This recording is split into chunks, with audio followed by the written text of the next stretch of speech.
चलिए स्टार्ट करते हैं आज का करंट अफेयर्स। और आज तारीख कितना तारीख है? 4 अप्रैल 2025। और 4 अप्रैल से जितने भी करंट अफेयर्स बनेंगे सभी पर बातचीत करेंगे। और एक लड़का पूछ रहा था कि पीडीएफ कहाँ पर मिलता है, तो पीडीएफ जहां पर भी आपको वीडियो मिल रहा है उसमें कहाँ पर मिलेगा, यहाँ पर टेलीग्राम का लिंक दिया गया है, ठीक है।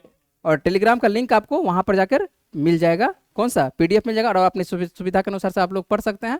तो टेलीग्राम का लिंक नीचे में है, वहां से आपको पीडीएफ आसानी से मिलेगा, है ना। चलते हैं हम लोग स्टार्ट करते हैं। जिस भी चैनल पर, चैनल का नाम लेने की जरूरत नहीं है, चैनल आप अलग अलग जगह पर अलग अलग नाम से जान रहे हैं, ठीक है। तो जहां पर भी देख रहे हैं सभी चैनल पर ये मिल रहा है, ऐसा नहीं है कि एक ही चैनल पर मिल रहा है। चलते हम लोग बातचीत करते हैं पहला क्वेश्चन से। हाल ही में किन वस्तुओं की प्रतिष्ठित जीआई टैग प्रदान किया गया है, ठीक है। देखिए जीआई टैग से पहले भी क्वेश्चन दे चुके हैं, कल भी दिए थे जीआई टैग से, और जीआई टैग से आज भी क्वेश्चन है कि जीआई टैग प्रदान किया गया है और किस राज्य वाले को, और कौन कौन सा वस्तु है, देख लेते हैं कौन कौन सा वस्तु है। कुंभकोणम पान है, कौन सा पान है, कुंभकोणम पान के पत्ते हैं, और थोबलाई क्या है, फूल माला है। दो चीज को मिला है, किस राज्य का है ये, तमिलनाडु का है। कुंभकोणम पान के पत्ते और क्या चीज को, थोबलाई फूल माला को, इसको मिला है, क्या मिला है, जीआई टैग। जीआई टैग क्यों दिया जाता है बातचीत करते हैं इसके बाद। तमिलनाडु में जो है तंजावुर जिले के कुंभकोणम पान के पत्ते और कन्याकुमारी जिले के थोबलाई फूल माला को जीआई टैग मिला है। और केंद्र सरकार जो है किसी खास जगह के अनूठे उत्पादों को क्या करती है, जीआई टैग प्रदान करती है। तो याद रहेगा जीआई टैग किसको दिया गया है, कुंभकोणम पान के पत्ते को, और क्या चीज को, थोबलाई फूल माला को। तो दो वस्तुओं को क्या कर दिया गया है, जीआई टैग दिया गया है। तो जीआई टैग पर हम लोग बातचीत कर लेते हैं कि क्या होता है जीआई टैग, बार बार आ रहा है तो जीआई टैग के बारे में एक बार बात कर लेते हैं। किसी भी रीजन का जो क्षेत्रीय उत्पाद होता है उससे उस क्षेत्र की क्या होती है, पहचान होती है। उस उत्पाद की ख्याति जब देश दुनिया में फैलती है तो उसे प्रमाणित करने के लिए एक प्रक्रिया होती है, जिसे क्या कहते हैं, जिसे जीआई टैग, यानी जीआई टैग का फुल फॉर्म यदि बात करते हैं तो जीआई टैग का फुल फॉर्म क्या होता है, जियोग्राफिकल इंडिकेटर होता है। इंग्लिश में भी लिखा हुआ है जियोग्राफिकल इंडिकेटर होता है, ठीक है।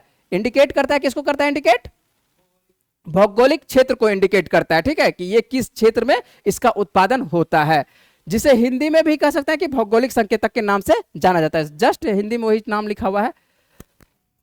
संसद ने उत्पाद के रजिस्ट्रेशन और संरक्षण को लेकर दिसंबर, देखिए इसके बारे में बात कर लेते हैं कि दिसंबर 1999 में क्या करती है, एक अधिनियम पारित करती है, ठीक है। किसके द्वारा अधिनियम पारित किया जा रहा है, संसद के द्वारा, कब, 1999 ईस्वी में, ठीक है। इसके तहत भारत में पाए जाने वाले प्रोडक्ट के लिए, ठीक है, यहां पर जीआई होगा, ठीक है, जीआई टैग, ठीक है, जीआई टैग देने का सिलसिला शुरू हुआ है। किसको क्या हुआ है, जीआई टैग देने का सिलसिला शुरू हुआ है। कब से शुरू होता है, ये पारित होता है अधिनियम कब, 1999 में, लेकिन 2003 के बाद जो है ये सबसे कह सकते हैं कि पहली बार जो कह सकते हैं किस वस्तु को दिया गया है, तो 2004-5 में दिया गया दार्जिलिंग चाय को। आपको याद रखना है कि सबसे पहला ऐसा कौन सा वस्तु है या कह सकते हैं दार्जिलिंग चाय है जो कि क्या किया है, जीआई टैग दिया गया है, ठीक है। सबसे पहला जीआई टैग कब, 2004-5 में, ठीक है। और अधिनियम कब आता है, 1999 ईस्वी में, ठीक है। और इसका कह सकते हैं कि मुख्यालय, कह सकते हैं कि मुख्यालय कहां पर है, चेन्नई में, चेन्नई में नहीं। जीआई टैग को जो प्रमाणित होता है, मान के चलिए कि कहां से इसको एक तरह से आपको क्या करना पड़ेगा, रजिस्ट्रेशन जो करवाना पड़ेगा, इसका ऑफिस कहां पर है, चेन्नई में है। और कितने वर्षों के लिए दिया जाता है जीआई टैग, 10 वर्षों के लिए दिया जाता है। 10 वर्षों के बाद मान के चलिए कि फिर से आपको करना है तो आपको क्या करवाना पड़ेगा, रजिस्ट्रेशन, फिर से रिन्यूअल रजिस्ट्रेशन को रिन्यूअल करवा लाना पड़ेगा, ठीक है। तो हाल ही में किसको मिला है, कौन सा पान को, कुंभकोणम पान को, और कौन से माला को,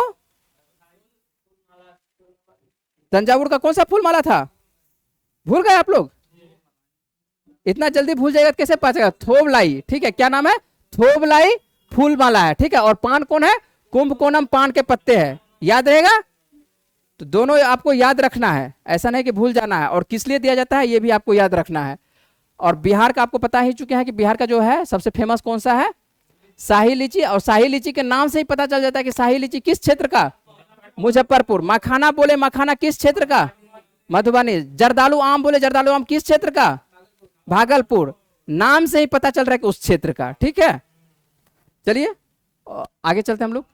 हाल ही में 3 साल के लिए भारतीय रिजर्व बैंक का डिप्टी गवर्नर किसे नियुक्त किया गया है, डिप्टी गवर्नर के बारे में बातचीत किया जा रहा है। डिप्टी गवर्नर किसे नियुक्त किया गया है, पूनम गुप्ता को। नेशनल काउंसिल फॉर क्या है, applied economic research, national council for applied economic research की डायरेक्टर जनरल और प्रधानमंत्री की बात करते हैं, प्रधानमंत्री की आर्थिक सलाहकार परिषद की part time member Poonam Gupta को क्या कर दिया गया है, आरबीआई का डिप्टी गवर्नर बनाया गया है। ये आर्थिक सलाहकार के तौर पर किसमें काम कर रही थी, पार्ट टाइम काम कर रहे थे, ठीक है, पार्ट टाइम के तौर पर काम कर रहे थे प्रधानमंत्री के। और ये जो इन्हीं को क्या कर दिया जाता है, आरबीआई का डिप्टी गवर्नर बनाता है पूनम गुप्ता को। याद रहेगा डिप्टी गवर्नर किसे बनाया गया है, पूनम गुप्ता को। 14 साल के बाद आपको दिखाई पड़ेगा कि किसी महिला को इस पद पर के नियुक्त किया गया है। पूनम गुप्ता, अब ये बात करते हैं कि पूनम गुप्ता किस क्षेत्र से आती है, तो ये उत्तरी दिल्ली के शालीमार बाग से इलाके से ताल्लुक रखती है। किस क्षेत्र से, हाँ, आपको क्या कहते हैं, दिल्ली में दिखाई पड़ेगा, शालीमार का क्षेत्र दिखाई पड़ता है, और शालीमार के क्षेत्र से ही क्या करती है ये, उसी क्षेत्र में, हाँ उन्हीं क्षेत्र में, उसी क्षेत्र से घर आती है। और आपको एक बात बता देते हैं कि दिल्ली के जो अभी मुख्यमंत्री हैं, कौन है दिल्ली की मुख्यमंत्री, रेखा गुप्ता। और रेखा गुप्ता भी जो मान के चलिए कि जीतती है, विधानसभा क्षेत्र जो है उनका कौन सा क्षेत्र है, शालीमार ही क्षेत्र है। तो ये ही आपको क्वेश्चन पूछा जाता है कि मान के चलिए कि रेखा गुप्ता किस क्षेत्र से जीत के आई है, तो ये शालीमार के क्षेत्र से आती है। और यहीं से कौन आती है, पूनम, ठीक है, क्या बोले, हाँ दोनों जी गुप्ते हैं, रेखा गुप्ता भी हैं, और कौन है ये, पूनम गुप्ता है ना, ठीक है। अब जो भी है, ठीक है, उससे कोई दिक्कत नहीं है। आइए, नाम आता है, किसका नाम आता है, आरबीआई का। तो जैसे ही नाम आता है आरबीआई का, तो आरबीआई के बारे में एक बार फिर से रिवीजन कर लेते हैं। बहुत बार बात कर चुके हैं, एक बार फिर से रिवीजन करते हैं, आप लोग भी बताते चलेगा। स्थापना कब होती है, 1 अप्रैल 1935 को। भारतीय रिजर्व जो बैंक अधिनियम आता है कब आता है, ये 1934 ईस्वी में, और इसी के तहत जो है 1935 ईस्वी में 1 अप्रैल 1935 को आरबीआई का क्या होता है, गठन होता है। इसके मुख्यालय की यदि बात करते हैं तो पहले कोलकाता हुआ करता था मुख्यालय, लेकिन 1937 से मुंबई है वर्तमान में। 33 स्थानों पर आपको आरबीआई का क्या कार्यालय है, ठीक है। और उसके बाद इसका मान के चलिए कि स्वामित्व यदि बात करते हैं कि इसका स्वामित्व किसके पास है, तो स्वामित्व भारत सरकार के पास है। 1949 में इसका राष्ट्रीयकरण कर दिया जाता है।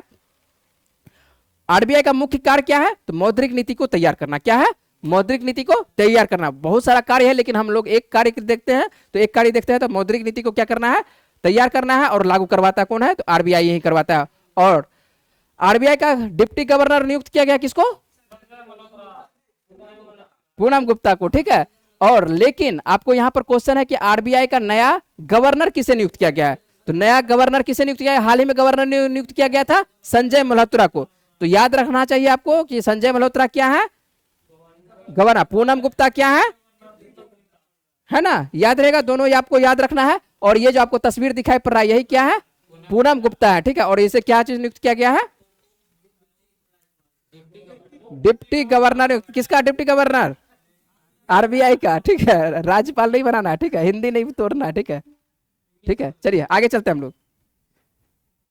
यहां पर देखते हैं, आपको क्या कहते हैं, भूकंप के बारे में कुछ दिन पहले एक प्रश्न दिए थे, किस क्षेत्र में प्रश्न आया था, भूकंप किस क्षेत्र में आया था, म्यांमार और थाईलैंड के क्षेत्र में। क्वेश्चन आपको बनवा चुके हैं, तैयार करवा चुके हैं क्वेश्चन को, है ना। आइए देख लेते हैं इससे क्या संबंधित क्वेश्चन है। इसरो का किस उपग्रह ने 28 मार्च 2025 का जो भूकंप आया था उसके द्वारा तस्वीर लिया है। इसरो का क्या कहते हैं, एक उपग्रह है, उसके द्वारा क्या कर लिया गया, ये जो आपको तस्वीर दिखाई पड़ रहा है, उपग्रह का तस्वीर इसी तरह का होता है ना। तो उपग्रह के द्वारा जो तस्वीर लिया गया, उस उपग्रह का आपको क्वेश्चन भी पूछा जा सकता है, किस उपग्रह के द्वारा भूकंप का तस्वीर लिया गया था, किसके द्वारा, कार्टोसैट 3 के द्वारा। किसके द्वारा, कार्टोसैट 3। डायरेक्ट याद रखना है कि इसरो के द्वारा क्या जाता है, इसरो का ये उपग्रह है, उसके द्वारा क्या कहता है, म्यांमार के क्षेत्र में जो भूकंप आता है, म्यांमार और थाईलैंड के क्षेत्र में, उसी का ये क्या करता है, चित्रण करता है ना, तस्वीर लिया जाता है। नेक्स्ट प्रश्न में चलते हैं और बात करते हैं, केंद्र सरकार पूरे भारत में कितने एकलव्य मॉडल आवासीय विश्वविद्यालय स्थापित करने का लक्ष्य रखती है, ठीक है। डायरेक्ट आप लोगों को प्रश्न पूछेगा कि केंद्र सरकार के द्वारा कितने एकलव्य मॉडल आवासीय विश्वविद्यालय स्थापित करने का लक्ष्य रखा गया है, तो कितना, 728, कितना, 728 रखा गया है। केंद्र ने देश भर में 728 एकलव्य मॉडल आवासीय विश्वविद्यालय खोलने का लक्ष्य रखा है, जिससे अनुसूचित जनजाति के करीब 3.5 लाख छात्र इससे क्या होंगे, लाभान्वित होंगे। अब तक जो है देश भर में कुल 721 विश्वविद्यालय स्वीकृत किए गए हैं, जिनमें से 477 विश्वविद्यालय क्या हो जाए, संचालित बताए जा रहे हैं। अभी तक वर्तमान में जो है 477 क्या हो रहा है, संचालित है। और लक्ष्य कितना रखा गया है, 728। कौन सा आवासीय विश्वविद्यालय, तो एकलव्य मॉडल आवासीय विश्वविद्यालय किसके द्वारा तैयार किया जा रहा है, केंद्र सरकार के द्वारा। याद रहेगा आप लोगों को। चलते हैं अगले प्रश्न पर। स्वामीनाथन एस अय्यर को इरडा में किस पद पर नियुक्त किया गया है। ठीक है, एडा होता है, एडा में आइस जोड़ा गया है बाद में। ठीक है, तो पूर्णकालिक सदस्य के तौर पर जोड़ा गया है, किसको जोड़ा गया है? स्वामीनाथन एस अय्यर को। ठीक है, मंत्रिमंडल की नियुक्ति समिति ने स्वामीनाथन एस अय्यर को क्या करते हैं? भारतीय, इसको जो फुल फॉर्म यदि बोलते हैं, एडा का फुल फॉर्म बोलते हैं, तो इसके बारे में देख लेते हैं हिंदी में। भारतीय बीमा विनियामक और विकास प्राधिकरण के पूर्णकालिक सदस्य के रूप में किसे नियुक्त किया गया है? स्वामीनाथन एस अय्यर को नियुक्त किया गया है, याद रहेगा। ठीक है, उनकी नियुक्ति जो है कार्यभार ग्रहण करने की तिथि से 5 वर्ष के लिए या 62 वर्ष की आयु प्राप्त करने तक या अगले आदेश तक, जो भी कुछ हो। ठीक है, अगले आदेश तक क्या होगा? पहल रहेगा। किसका नियुक्ति? तो स्वामीनाथन एस किसके लिए नियुक्त किया गया है? एडा के लिए नियुक्त किया गया है। ठीक है, एडा के सदस्य के तौर पर इन्हें नियुक्त किया गया है। और ये जो आपको दिखाई पड़ रहा है क्या है? यह है स्वामीनाथन एस अय्यर। ठीक है, और इसी को भारतीय बीमा विनियामक विकास प्राधिकरण के लिए नियुक्त किया गया है। ठीक है, सदस्य के तौर पर। चलते हैं अगले प्रश्न पर। प्रधानमंत्री नरेंद्र मोदी को छठे बिम्स्टेक शिखर सम्मेलन से पहले किस देश में गार्ड ऑफ ऑनर दिया गया? आपको बताए थे कुछ दिन पहले ही कि प्रधानमंत्री नरेंद्र मोदी 3 तारीख को कहां जाने वाले हैं? थाईलैंड की यात्रा करने के लिए, क्योंकि यहां पर क्या होने वाला है? बिम्स्टेक का क्या होने वाला है? सम्मेलन होने वाला है। और इनको क्या कहते हैं? निमंत्रण दी थी, कौन दी थी निमंत्रण? ठीक है, पेंटोगटा सिनावात्रा। ठीक है, थाईलैंड की प्रधानमंत्री, इनके द्वारा निमंत्रण दिया गया था। तो प्रधानमंत्री नरेंद्र मोदी गए हैं। और प्रधानमंत्री जब नरेंद्र मोदी गए हैं तो देख लेते हैं, बात कर लेते हैं। प्रधानमंत्री नरेंद्र मोदी जब वहां पहुंचते हैं तो इनको गार्ड ऑफ ऑनर दिया जाता है। किनके द्वारा? थाईलैंड के द्वारा। गार्ड ऑफ ऑनर जो जब भी उतरते हैं, जब मान के चलिए उनके प्रतिष्ठा के तौर पर क्या जाता है, हाँ जो भी कहिए, तो गार्ड ऑफ ऑनर थाईलैंड की यात्रा थाईलैंड के लिए दिया जाता है। तो प्रधानमंत्री नरेंद्र मोदी 2 दिवसीय यात्रा पर कहां गए हैं? थाईलैंड दौरे पर हो। और राजधानी बैंकॉक में थाईलैंड की प्रधानमंत्री जो है सिनावात्रा के साथ क्या करते हैं? वार्ता कर सकते हैं, वार्ता। ठीक है, हाँ, बातचीत। और प्रधानमंत्री छठे बिम्स्टेक शिखर सम्मेलन में शिरकत करेंगे। ठीक है, आपको पता है कि होने वाला है, आज ही हो चुका है। हाँ, 2 दिन का होने वाला था। ठीक है, तो यहाँ पर जैसे नाम आता है थाईलैंड का, तो थाईलैंड के बारे में बात कर लेते हैं। थाईलैंड की राजधानी क्या है? बैंकॉक। आपको कितने बार बात कर चुके हैं कि थाईलैंड की राजधानी बैंकॉक है। मुद्रा यहाँ पर कौन सी चलती है? थाई बात चलती है। और प्रधानमंत्री वर्तमान में कौन है? पेंटोगटन सिनावात्रा। ठीक है, याद रहेगा, याद रहेगा। चलिए ठीक है, चलिए ठीक है। और यहाँ पर आते हैं, मैप पर आते हैं। चलिए यहाँ पर बात करते हैं मैप पर। थाईलैंड क्या देख लेते हैं मैप। वैसे आपको बता चुके हैं मैप। यहाँ पर भारत ये है, इसके बगल में म्यांमार के बगल में कौन है? भारत है। ठीक है, भारत का मैप नहीं लिया है। यहाँ पर आते हैं, थाईलैंड का जरूरत था तो थाईलैंड का मैप लेते हैं। तो थाईलैंड ये जो दिखाई पड़ रहा है, यही आपको देश दिखाई पड़ रहा है, थाईलैंड। और थाईलैंड का जो पड़ोसी देश दिखाई पड़ेगा, तो कौन कौन सा देश थाईलैंड का पड़ोसी देश दिखाई पड़ रहा है? सबसे पहले म्यांमार आइए। म्यांमार के बगल में कौन सा देश दिखाई पड़ रहा है? ठीक है, लाओस दिखाई पड़ रहा है। और दिखाई पड़ रहा है कोई देश? जल्दी से बताइए कौन कौन सा देश। सबसे पहले देखिए म्यांमार लिखा हुआ है। म्यांमार, बर्मा, जिसको पहले बर्मा के नाम से जाना जाता था। उसके बाद लाओस लिखा हुआ है ना। उसके बाद कंबोडिया लिखा हुआ है। और नीचे से आपको दिखाई पड़ेगा, नीचे से दिखाई पड़ेगा कौन सा दिखाई पड़ेगा? मलेशिया। यहाँ पर आपको नहीं मैप आ रहा है। ठीक है, नीचे से आपको दिखाई पड़ेगा मलेशिया दिखाई पड़ेगा। नीचे से सट रहा है, कौन सा देश से सट रहा है? मलेशिया सट रहा है। तो प्रधानमंत्री कहाँ की यात्रा पर गए हैं? थाईलैंड की यात्रा पर गए हैं, याद रहेगा। और ये जो ठीक है, प्रधानमंत्री के साथ कौन है? पेंटोगटन सिनावात्रा। ये युवा प्रधानमंत्री कहाँ की हैं? चलिए, पेंटोगटन सिनावात्रा आपको दिखाई पड़ रही है। चलिए कोई बात नहीं, बाद में ले लीजिएगा तस्वीर। ठीक है, तो ये आपको क्या कहते हैं? थाईलैंड की प्रधानमंत्री हैं। और ये हम लोगों के प्रधानमंत्री हैं। ठीक है, चलिए आगे चलते हैं हम लोग। चलिए हाल ही में, चलिए नेक्स्ट क्वेश्चन पे चलते हैं। चलिए बातचीत कम करते हैं, बातचीत करते हैं। यहाँ पर हाल ही में क्या कहते हैं, किस राज्य सरकार ने शून्य गरीबी P4 नीति शुरू की है? किसके द्वारा शून्य गरीबी P4 नीति किसके द्वारा स्टार्ट किया गया है? आंध्र प्रदेश के द्वारा। आप लोगों को जो प्रश्न पूछा जाएगा, क्या प्रश्न पूछा जाएगा? शून्य गरीबी P4 नीति किसके द्वारा स्टार्ट किया गया है? तो आंध्र प्रदेश के द्वारा। आंध्र प्रदेश के जो मुख्यमंत्री हैं कौन है? एन चंद्रबाबू नायडू के द्वारा जो है तेलुगु नववर्ष। देखिए आप लोगों को एक और प्रश्न पूछा जा सकता है कि तेलुगु नववर्ष उसको क्या नाम जाना जाता है? उगादी के नाम से। यह प्रश्न बार बार आता है, बिहार दरोगा वाला जो आप सेट देते होंगे उसमें आता होगा कि उगादी पर्व कहां पर मनाया जाता है? तमिलनाडु के क्षेत्र में। ठीक है, नववर्ष, और नववर्ष हाल ही में स्टार्ट हुआ है, जो हिंदू नववर्ष जिसको कहते हैं। ठीक है, चैत्र के द्वारा तो नववर्ष स्टार्ट होता है। और इसी उपलक्ष्य में जो है उगादी में कौन सा शून्य गरीबी P4 नीति की शुरुआत की गई है। ठीक है, और इसके अवसर पर देखते हैं तो स्वर्ण आंध्र क्या लिखा हुआ है? ये जो क्या एक ये कह सकते हैं कि भारत जो है 2047 में क्या करेगा, 100 वर्ष कह सकते हैं क्या हो जाएगा, 100 वर्ष का आजादी का, उसी के उपलक्ष्य के लिए बनाया जा रहा है कि शून्य गरीबी P4 पहल का शुभारंभ किया गया, किसके द्वारा, आंध्र प्रदेश के द्वारा। और स्वर्ण आंध्र विजन, इसका नाम ही रखा है स्वर्ण आंध्र विजन 2047, मतलब कि ऐसा अनुमान लगाया कि 2047 तक आंध्र प्रदेश में क्या हो जाएगा, गरीबी लेवल पूरे नीचे स्तर पर आ जाएगा, ठीक है, 0 लेवल पर आ जाएगा। उसी के लिए शून्य गरीबी P4 नीति स्टार्ट किया गया है। तो किस राज्य के द्वारा, आंध्र प्रदेश के द्वारा, है ना। तो स्वर्ण आंध्र विजन 2047 का उद्देश्य जो है समृद्ध, स्वास्थ्य, खुशहाल आंध्र प्रदेश बनाना है, ठीक है। समृद्ध क्या है, समृद्ध, स्वस्थ और खुशहाल आंध्र प्रदेश। एक तरह से मान के चलिए कि गरीबी पूरी तरह से नीचे स्तर पर ले जाना है, और जब गरीबी नीचे स्तर पर रहेगा तो व्यक्ति का स्वास्थ्य सब क्या होगा, उत्तम क्वालिटी का होगा, है ना। तो इन्हीं सिद्धांतों पर यह काम करेगा, कौन सा काम करेगा, आंध्र प्रदेश के द्वारा काम किया जाएगा, ठीक है। शून्य गरीबी P4 पहल के बारे में एक बार जान लेते हैं कि यह आंध्र प्रदेश राज्य में गरीबी उन्मूलन हेतु क्या है, एक स्वैच्छिक, क्या है, स्वैच्छिक पहल है, और जिसका लक्ष्य जो है राज्य की सबसे धनी 10% आबादी को सबसे गरीब 20% परिवारों की सहायता करने के लिए प्रोत्साहित करके सामाजिक विभाजन को कम करना है। जो गरीबी का जो परसेंटेज देखा जा रहा है कि मान के चलिए कि कुछ व्यक्ति बहुत ज्यादा अमीर है, कुछ व्यक्ति बहुत गरीब है, उसके परसेंटेज को क्या करना है, बराबर करना है, ठीक है, कि सभी एक जैसा, है ना। उद्देश्य देखिए, उद्देश्य क्या है, उद्देश्य क्या है, इस जो लाया गया उद्देश्य क्या है, उद्देश्य आपको बता चुके हैं कि आंध्र प्रदेश राज्य को वर्ष 1929 तक गरीबी मुक्त करना है। 2047 तो बहुत बात कर रहे हैं, 2047 तक, हाँ 2047 तक में तो मान के चलिए कि सभी चीज पर ध्यान दिया जाएगा। हाँ, यहाँ पर जो आंध्र प्रदेश राज्य 2029 तक गरीबी को क्या करना है, मुक्त बनाना है, ठीक है, आंध्र गरीब को मुक्त कर देगा 2029 तक, ऐसा लेके चल रहा है, उद्देश्य है। P4 का अर्थ क्या है, पब्लिक प्राइवेट पीपुल, ठीक है, पीपल लिखा हुआ है या पीपुल पढ़ सकते हैं, पार्टनरशिप, यहां पर इंग्लिश में लिखा हुआ होगा पब्लिक प्राइवेट पीपुल पार्टनरशिप, इसी को कहा जाता है P4 कहा जाता है।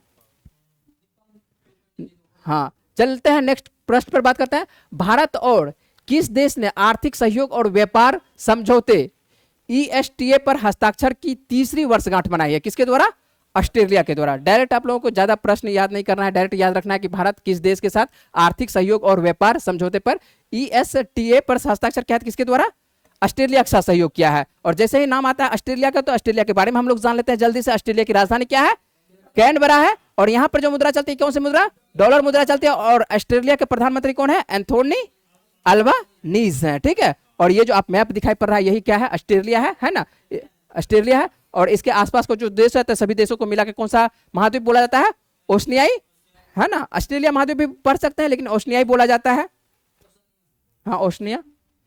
चलते आगे चलते हैं। एक खेल हुआ है और उस खेल का नाम पूछा जा रहा है कि बटालिक क्रिकेट लीग 2025 का आयोजन कहां किया गया है। बटालिक क्रिकेट लीग 2025 का आयोजन कहां पर किया गया, देखिए क्रिकेट से संबंधित आप लोगों को प्रश्न, लेकिन नाम आ रहा है क्या है, बटालिक, ठीक है। तो बटालिक जो है लद्दाख के क्षेत्र में किया गया है। लद्दाख में सेना ने कारगिल विजय दिवस 2025 समारोह के अंतर्गत जो है जुबर स्टेडियम में बटालिक क्रिकेट लीग का आयोजन किया। यह आयोजन जो है खेल, युवा जुड़ाव और स्थानीय आर्थिक विकास को बढ़ावा देने के लिए किया गया था। और प्रतियोगिता में जो है कुल कितने टीम भाग लेती है, कुल 13 टीम भाग लेती थी। ये इंपॉर्टेंट रही है, सिर्फ आप लोगों को इंपॉर्टेंट क्या है कि बटालिक क्रिकेट लीग 2025 का आयोजन कहां पर किया गया था, लद्दाख। और लद्दाख क्या है, राज्य है या केंद्र शासित प्रदेश है, केंद्र शासित प्रदेश है। नेक्स्ट प्रश्न देख लेते हैं। डोनाल्ड ट्रंप द्वारा भारतीय वस्तुओं पर 9 अप्रैल 2025 से, कितने तारीख से, 9 अप्रैल आने वाले दिनों में है ना, 9 अप्रैल 2025 से लागू होने वाले पारस्परिक टैरिफ को, टैरिफ का प्रतिशत कह सकते हैं कि टैरिफ का प्रतिशत क्या कर दिया है, बढ़ा दिया है। पारस्परिक टैरिफ का प्रतिशत क्या कर दिया है, कितना प्रतिशत बढ़ा दिया है, 26% बढ़ा दिया है। हाल ही में आपको पता है कि अमेरिका के नए राष्ट्रपति बने हैं, कौन बने हैं, डोनाल्ड ट्रंप बने हैं, 47वें राष्ट्रपति बने हैं डोनाल्ड ट्रंप।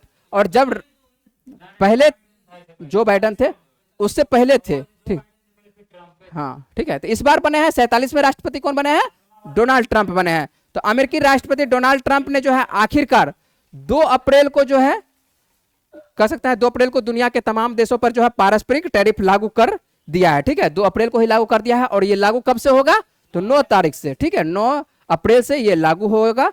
और जिसपे भारत पर कितना टैरिफ लागू किया गया है, 26%।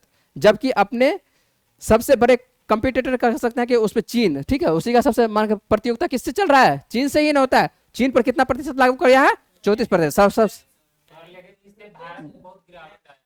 बिल्कुल, इससे क्या कहते हैं, हाँ टैक्स है, टैक्स है, ठीक है। तो ये क्या कहते हैं इस पे, चलिए तो ये आप देख लेते हैं। चाइना पर देख लीजिए, चाइना पर कितना प्रतिशत, 34% है, ठीक है।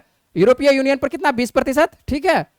तो आगे हम लोग आते हैं डायरेक्ट आगे बात कर लेते हैं किस पे, इंडिया पर बात कर लेते हैं। इंडिया पर कितना, 26%। तो सर्वाधिक किस पे है, चाइना पर, ठीक है। और क्या कहते हैं हम लोगों को, तो कहाँ पर, नहीं नहीं ये अलग है, ये अलग है। यहाँ ये वाला देखिए, इस वाला लाइन में, येलो वाला लाइन में देखिएगा, ठीक है। तो चाइना पर कितना है, 34% है। यूरोपीय यूनियन पर कितना, 20% दिखाई पड़ रहा है। और हम लोगों के भारत पर कितना दिखाई पड़ रहा है, 26% दिखाई पड़ रहा है, ठीक है।